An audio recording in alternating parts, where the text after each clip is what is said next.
Hello, it's Orlando with another motivational monologue.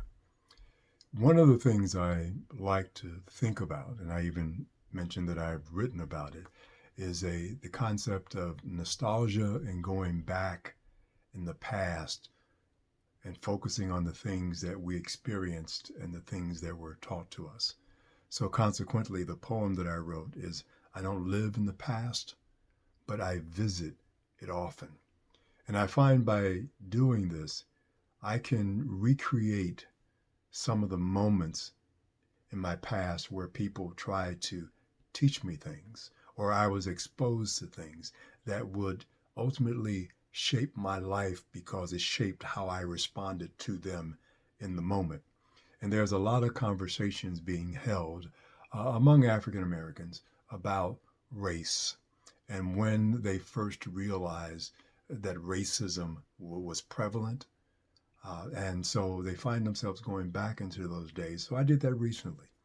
And the earliest recollection that I came across, two instances, and I was 9 years old at the time. At 9, I used to shine shoes downtown Chicago. So I lived at 1247 West Madison Street, and which enabled me to actually walk downtown and participate in a lot of events when I was downtown. So being caught up in this new enterprise of shining shoes, uh, one of the days, it was on a weekend, I think it was a Saturday, I heard that the Ice Capades were in town. And 1247 West Madison Street is down the street from the then Chicago Stadium. So I was going to go down to Chicago Stadium and shine shoes because I figured that would be a large gathering and a whole lot of people would be there. I probably didn't think it through, but I told my father that I was going to the Ice Capades down at Chicago Stadium. He said, "Okay, be careful." So I went there and I got there and we had to wait outside until it was over. And then when it was over, it was like a stampede. So as I said, I didn't think that through. So everybody is rushing out to leave. I was able, probably made about a dollar and I think 18 cents that day and that night. So I did make some money, but I said it was time to go home. So I'm walking home and I get home. My father, of course, was glad to see me, but he said he was worried about me. And to the extent that once curfew had passed, which was 9:30, and this was about 11:30 when I got home, after that time, he had called the police to register the fact that I was not home and he was concerned about me. So, okay, we thought nothing of it. That was it. I was home. That was fine. Monday morning, I'm sitting in class. There's a knock at the door. Teacher goes to the door and talks to some people, and she beckons to me, "Orlando, could you come forward?" I walk forward, and there were two burly white police officers, as I recall them, and they asked me to come with them. And I said, "Why?" They said, "Curfew violation." Curfew violation. So they contacted school, told the school to call my mother and to ask her to come and pick me up at the police station. Okay, 9 years old, pulled out of class, taken in a squad car to the police station.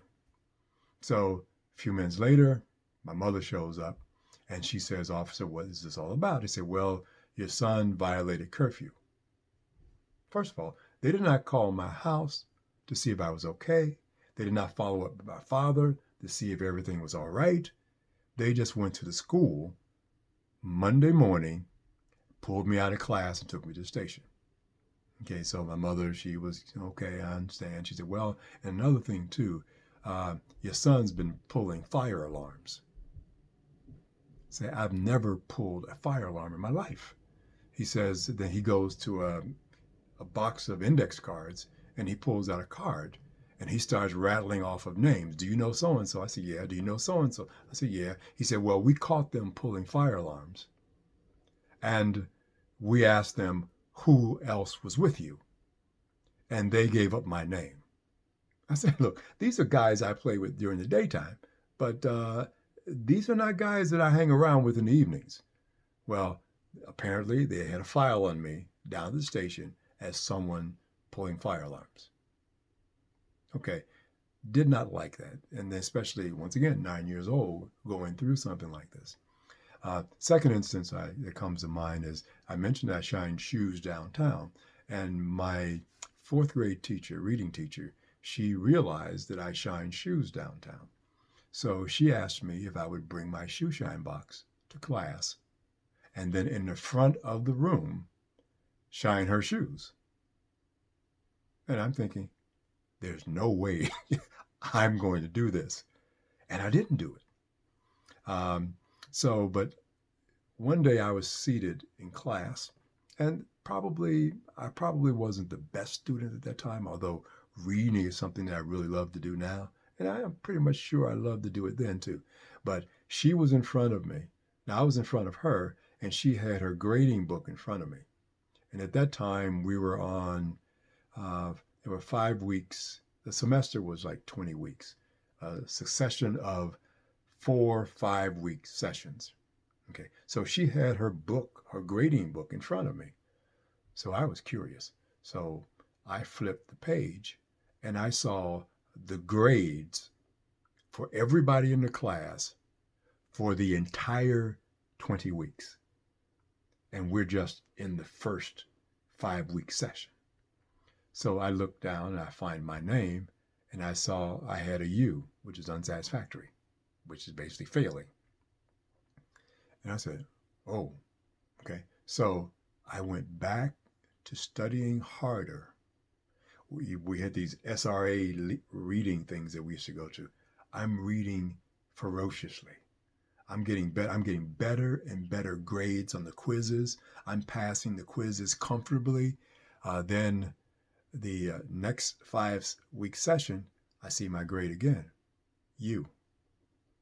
I said, no, this can't be true. So I'm working even harder. Okay. Next session, F. Just like it was in the book when I saw it before.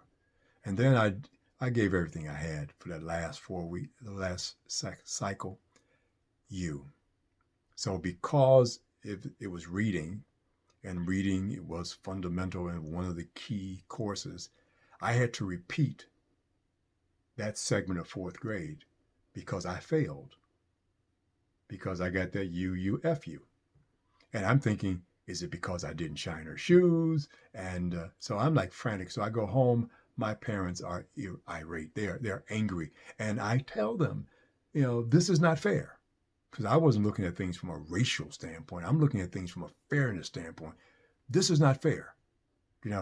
She did this in the beginning before the first session was over. And so, of course, my parents thought it was an excuse, and I'm just trying to do an alibi to get out of this. Now, consequently, I had to repeat that segment of 4th grade. And then later on, I was able to double a grade because of academic success and so forth and so on. And I was able to catch up. So when I look back through the things that could have had a racial tone to it, it was the police officer scenario, and then my teacher in 4th grade for reading. So, but it prepared me for the future, and I learned from those situations. So that's my monologue for the day as it relates to race and my first encounter with something that just did not seem fair to me. Okay? Have a great day. Find out more about me at orlandocaesar.com and have an enriching experience. Bye now.